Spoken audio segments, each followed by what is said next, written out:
নমস্কার, শুরু করছি প্যারালাল ঝলক। আপনাদের সাথে আমি উর্না। ডিজিটাল মিডিয়ায় এই প্রথম আপনারা দেখছেন বাংলায় খেলার সেরা বুলেটিন। শুরু করছি ফুটবলের খবর। মোহনবাগান আবার আইএসএল চ্যাম্পিয়ন হওয়ার দৌড়ে, আর ইস্ট বেঙ্গলের দৌড় চলছে সুপার 6-এ ওঠার। আইএসএল এর যাবতীয় খবর তো থাকছেই, সেই সঙ্গে ফুটবলের ভারতীয় ও আন্তর্জাতিক সমস্ত খবর নিয়ে আমাদের বিশেষ সেগমেন্ট খেল সকার। মোহনবাগান সমর্থকদের জন্য সুখবর। পাঞ্জাবের বিরুদ্ধে খেলতে চলেছেন অ্যালবার্তো রড্রিগেজ। বেঙ্গালুরু ম্যাচে চোট পেয়ে ছিটকে গিয়েছিলেন, খেলতে পারেননি মহামেডান ম্যাচে। তবে সোমবার দলের সঙ্গে চুটিয়ে অনুশীলন করলেন। পাঞ্জাবের বিরুদ্ধে ফিরতে চলেছেন। টম অলরেড পাঞ্জাবের বিরুদ্ধে খেলতে পারবেন না, তাই অ্যালবার্তো ফেরার সম্ভাবনায় স্বস্তি সবুজ মেরুন শিবিরে। দুঃসংবাদ মোহনবাগান শিবিরে, মার্চের আগে মাঠে ফিরতে পারবেন না অনিরুদ্ধ থাপা। তার চোটের যা অবস্থা, তাদের ফিট হতে এখনও মাসখানেক লাগবে। পাঞ্জাবের বিরুদ্ধে খেলতে পারবেন না আপুইয়া, সেই জায়গা নেবেন দীপক টাংরি বা অভিষেক সূর্যবংশী। দুজনকেই খেলিয়ে সোমবার দেখে নিলেন কোচ মলিনা। একজন ডিফেন্ডার হয়ে গোল করার ক্ষেত্রে স্ট্রাইকারদেরও পিছনে ফেলে দিচ্ছেন শুভাশিস বোস। তার 6টি গোল হয়ে গেল। সেখানে ইস্টবেঙ্গলের প্রধান স্ট্রাইকার দিয়ামান্তাকোসের রয়েছে 3টি গোল। রীতিমতো ঈর্ষণীয় সাফল্য। এই একটা তথ্য থেকেই বোঝা যায় দুটো দলের তফাৎ কতটা। একজন ডিফেন্ডারের এমন সাফল্যে কি বলছেন প্রাক্তন ডিফেন্ডার অলোক মুখার্জি? ও অ্যাটাকিং যে পার্টটা ওর ভালো আছে নিঃসন্দেহে। ও অলরেডি 5-6খানা গোল করে ফেলেছে না এর মধ্যে টোটাল আইএসএল এ, আমি যতটুকু দেখেছি। কিন্তু মোহামেডান এগেইনস্টে গোল করেছে, তার আগেও গোল করেছে। ও সেট পিস মুভমেন্টে হাইটটা ভালো আছে এবং ওই ডিফ্লেক্ট বলগুলোতে ও ফলো করে, যেখানে ফাঁকা জায়গা থেকে জাস্ট ওখান থেকে টাচ করলেই গোল হয়। এটা ও ভালো রপ্ত করেছে আমি দেখলাম। কিন্তু ওর ডিফেন্সিভ পার্টে অনেক ভুল আছে। ও যে অ্যাকচুয়ালি ও বিইং এ ডিফেন্ডার, তো সেখানে দেখবে যে ও যখনই অপোনেন্ট টিম অ্যাটাক করে ও কিন্তু ম্যানকে ছেড়ে খেলে।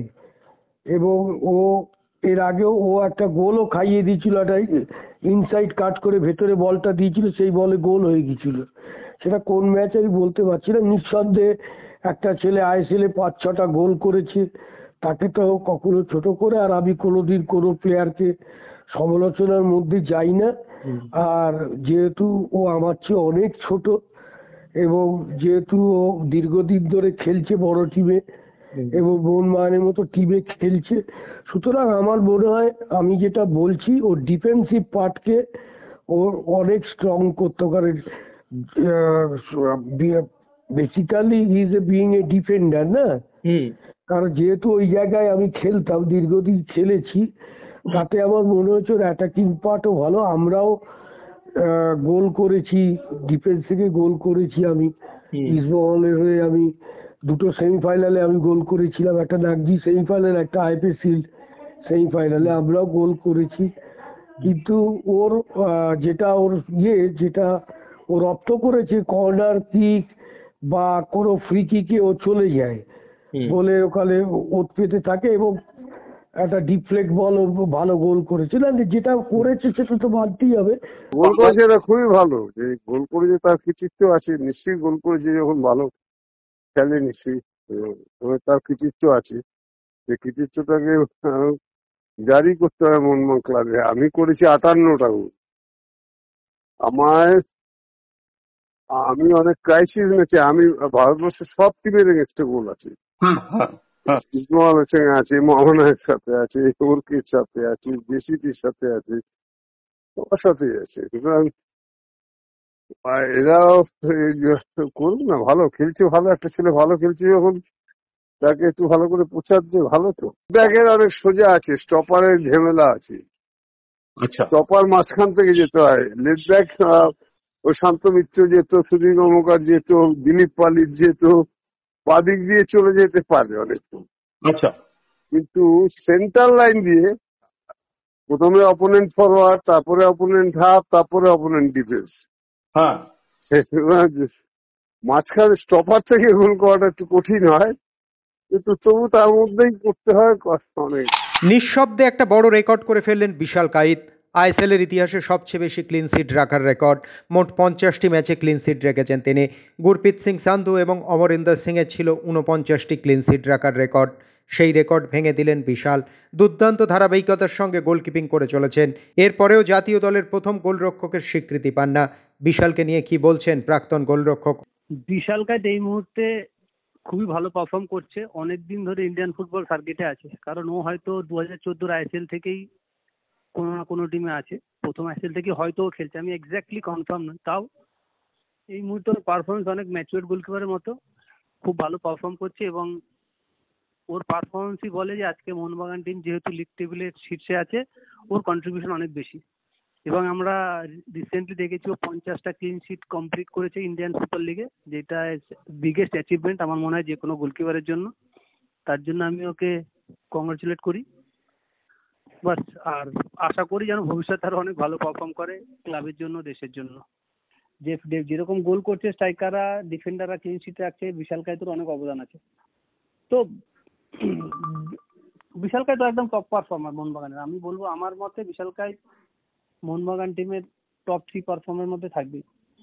আমার মনে হওয়াটা ম্যাটার করে না, যেটা যাকে মনে হতে হবে সেটা হচ্ছে আমাদের ন্যাশনাল টিমের কোচ। তো এই প্রশ্নটার সঠিক উত্তর দিতে পারবে আমাদের ন্যাশনাল টিমের কোচ। ইস্টবেঙ্গলে এলো সুখবর, মঙ্গলবার থেকে মাঠে নামছেন আনোয়ার আলী, শুরু করবেন রিহ্যাব। আপাতত রিহ্যাবেই থাকবেন, তারপর বোঝা যাবে কবে থেকে তিনি দলের সঙ্গে অনুশীলন শুরু করতে পারবেন। চোটের জন্য দীর্ঘদিন তিনি মাঠের বাইরে, হিজাজিও চোট পেয়ে বেরিয়ে গিয়েছেন, তাই আনোয়ারের দ্রুত ফেরার দিকে তাকিয়ে গোটা শিবির। দুদিন ছুটির পর মঙ্গলবার থেকে ফের শুরু হবে ইস্টবেঙ্গলের অনুশীলন। কোচ ছুটি কাটাতে গোয়া গিয়েছিলেন, তিনিও ফিরছেন। ক্লেটন সিলভাও চিকিৎসা করিয়ে সোমবারই মুম্বাই থেকে শহরে ফিরছেন। মঙ্গলবার ক্রেসপোর চোটের অবস্থা দেখে বোঝা যাবে তিনি কবে মাঠে ফিরতে পারবেন।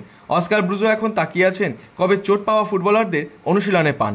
আপাতত একজন বিদেশি ফুটবলারকে সম্ভবত সই করাবে ইস্টবেঙ্গল, কিন্তু কোন পজিশনে ফুটবলারকে সই করানো হবে? কোচ অস্কার ব্রুজো প্রথমে উইথড্রয়াল ফরওয়ার্ড চাইলেও এখন চাইছেন একজন ডিফেন্ডারকে নিতে। তবে এ নিয়ে দুরকম মত আছে ইস্টবেঙ্গলে। এই অবস্থায় প্রাক্তন ফুটবলার অ্যালভিটো ডিকুনহাও জানিয়ে দিলেন ইস্টবেঙ্গলের এখন সবচেয়ে বেশি দরকার একজন ডিফেন্ডারেরই। দেখো, আমি এখানে একটা কথা বলি, ইস্টবেঙ্গল হয়তো সুপার 6-এ চান্স যাওয়ার খুবই কম, হয়তো কম ম্যাচ বাকি আছে, আর যাওয়ারটা অনেক অনেক অনেক মানে টাফ সিচুয়েশন। কিন্তু ইস্টবেঙ্গল ম্যানেজমেন্টকে একটা জিনিস ভাবতে হবে, ইস্টবেঙ্গল এই বছর এএফসি খেলছে, তো এই জায়গায় ইস্টবেঙ্গলকে একটু স্ট্রং করা উচিত। হ্যাঁ, আমি জানি এখন কোন প্লেয়ার গুলো পাবে, যারা একদম ফ্রি তারাই পাবে, যাদের লিগ শেষ হয়েছে কিংবা যারা সেকেন্ড উইন্ডোতেই কোনো জায়গায় চান্স পায়নি ওরাই একমাত্র ফ্রি থাকবে। এবার ইস্টবেঙ্গলকে দেখতে হবে কি ওরা কি যারা ফ্রি প্লেয়ার্স ওদের পিছনে যাবে, কিংবা যারা জাস্ট লিগ শেষ হয়ে যারা ফ্রি হয়ে বসে আছে ওদের পিছনে যাবে। কিন্তু আমার মনে হয় কোচের কাছে একটা হেডেক হয়ে গেছে কি আমি ডিফেন্সের একটা প্লেয়ার নেব কিংবা স্ট্রাইকারের দিকে, কিন্তু এই দুটোর মধ্যে যদি একটা চয়েস যদি করতে হয় আমি বলবো ভাই তোমার ডিফেন্সটাকে স্ট্রং করো, তাহলে টুর্নামেন্ট জিতা যায়। যেমন বলা আছে defence clean sheets makes you win tournaments, okay, makes you win games, defence makes you win tournaments. তার মানে ইস্ট বেঙ্গল ডিফেন্স যদি স্ট্রং হয় তাহলে অবশ্যই ওদের জেতার চান্সটা অনেক বেশি থাকবে। আর যেভাবে আমরা হেক্টর হয়তো লাস্ট ম্যাচ খুবই ভালো খেলেছে, খারাপ খেলেনি, কিন্তু ওর যে বয়স টানা ওকে এত ম্যাচ গুলো খেলা it's not going to be so easy. তো ওর পাশে একটা ডিপেন্ডেবল ডিফেন্ডার দরকার আছে। তো আমার মনে হয় স্ট্রাইকারের দিকে মানে ডিফেন্ডারের মানে বেশি ইম্পর্টেন্স আছে। লা লিগায় তুলনামূলক কম শক্তিশালী দল আলাভেসের বিপক্ষে কোনো রকমে জয় পেল বার্সেলোনা। এদিন ম্যাচ জুড়ে বার্সাকে বেশ চাপেই রেখেছিল আলাভেস, যদিও শেষ পর্যন্ত লেয়ান্ডস্কির গোলে 1-0 ম্যাচ জেতে বার্সেলোনা। এই জয়ের ফলে পয়েন্ট টেবিলের শীর্ষে থাকা রিয়াল মাদ্রিদের চেয়ে ব্যবধান অনেকটাই কমিয়ে আনলো হান্সি ফ্লিকের দল। 22 ম্যাচ খেলে তাদের সংগ্রহ 45 পয়েন্ট। অন্যদিকে সমান ম্যাচ খেলে শীর্ষে থাকা রিয়ালের পয়েন্ট 49। প্রিমিয়ার লিগে শনিবার শিরোপার দৌড়ে আর্সেনালের মূল প্রতিদ্বন্দ্বী লিভারপুল বনমাউথকে হারিয়ে এগিয়ে যায় 9 পয়েন্টে। দৌড়ে টিকে থাকতে তাই রবিবার ম্যানচেস্টার সিটিকে হারানো ছাড়া কোনো উপায় ছিল না লিভারপুলের চেয়ে 1 ম্যাচ বেশি খেলা আর্সেনালের। টানা 4 বারের চ্যাম্পিয়ন সিটিকে এদিন 5-1 গোলে বিধ্বস্ত করল তারা। লুইস কেলি, কাই হাভার্টজ এবং এথান নোয়ানেরির গোলে ম্যাচ জিতে পয়েন্ট টেবিলের 2 নম্বরে নিজেদের জায়গা আরও পাকা করল আর্সেনাল। মাত্র 7 বছর বয়সে ম্যানচেস্টার ইউনাইটেডে যোগ দিয়েছিলেন মার্কাস রাশফোর্ড। এরপর থেকে ওল্ড ট্র্যাফোর্ডই হয়ে উঠেছিল তাঁর ঘরবাড়ি, কিন্তু শেষ পর্যন্ত 20 বছরের সেই সম্পর্কে ছেদ পড়ল। লোনে ম্যানচেস্টার ইউনাইটেড ছেড়ে অ্যাস্টন ভিলায় যাচ্ছেন 27 বছর বয়সী এই ফরওয়ার্ড। ইউনাইটেডের সিনিয়র দলের হয়ে গত 9 মরশুমে 426টি ম্যাচ খেলে গোল করেছেন 138টি, এমনকি দলের হয়ে 5টি শিরোপাও জিতেছেন। ইউনাইটেডের এক সময়ের নিয়মিত মুখ রাশফোর্ডকে গত 12ই ডিসেম্বর ভিক্টোরিয়া প্লাজানের বিপক্ষ ম্যাচের পর থেকে আর মাঠেই দেখা যায়নি। এবার অ্যাস্টন ভিলায় নিজের নতুন ঠিকানা খুঁজে নিলেন রাশফোর্ড। ভারতীয় দলের সমস্ত খবরের পাশাপাশি ক্রিকেটের যাবতীয় খবর নিয়ে আমাদের বিশেষ সেগমেন্ট লে ছক্কা।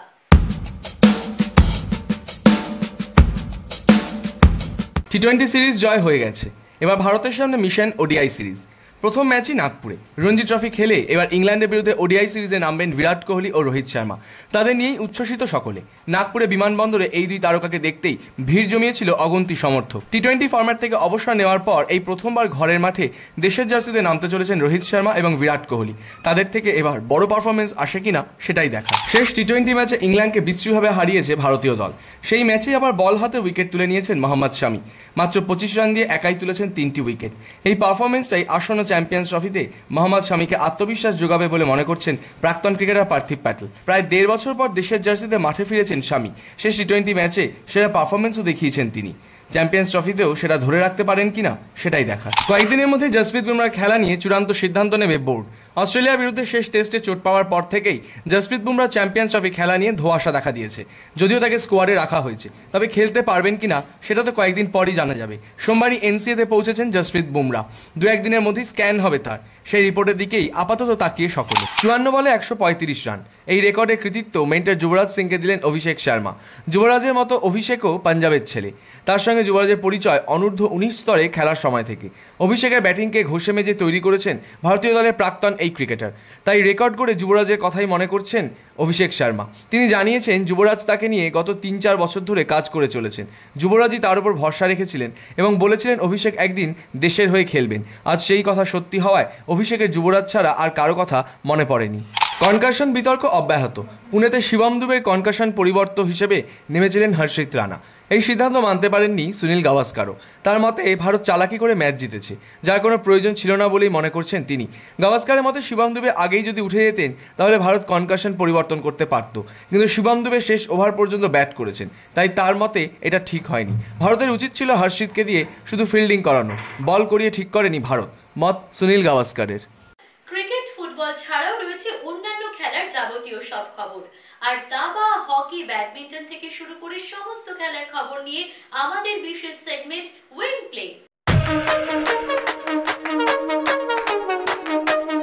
38তম জাতীয় গেমসের ষষ্ঠ দিনে বাংলার খাতায় আরও সাফল্য এলো।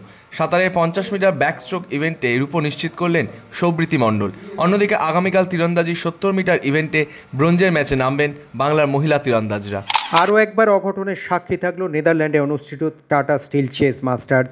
রবিবার সেখানেই মুখোমুখি হয়েছিলেন ভারতের দুই গ্র্যান্ডমাস্টার ডি গুকেশ এবং রমেশবাবু প্রজ্ঞানন্দ। এই হাড্ডাহাড্ডি লড়াইয়ের ম্যাচে শেষ পর্যন্ত টাইব্রেকারে দাবার বিশ্ব চ্যাম্পিয়ন ডি গুকেশকে 2-1 ব্যবধানে হারিয়ে রীতিমতো চমক দিলেন প্রজ্ঞানন্দ। 2006 সালে Viswanathan Anand Tata Steel Chess Masters champion হয়েছিলেন। তারপর কোনো ভারতীয় হিসেবে এই শিরোপা পেলেন রমেশবাবু প্রজ্ঞানন্দ। টেনিস কোর্টে দুই খেলোয়াড়ের মধ্যে সংঘর্ষ, শুরু হয়েছে বিতর্ক। ঘটনা ডেভিস কাপে সিঙ্গলস ম্যাচে মুখোমুখি হয়েছিলেন বেলজিয়ামের বার্গস এবং চিলির গ্যারিন। ম্যাচের বিরতিতে অন্যমনস্কতায় দুজনের মধ্যে ধাক্কা লেগে যায়।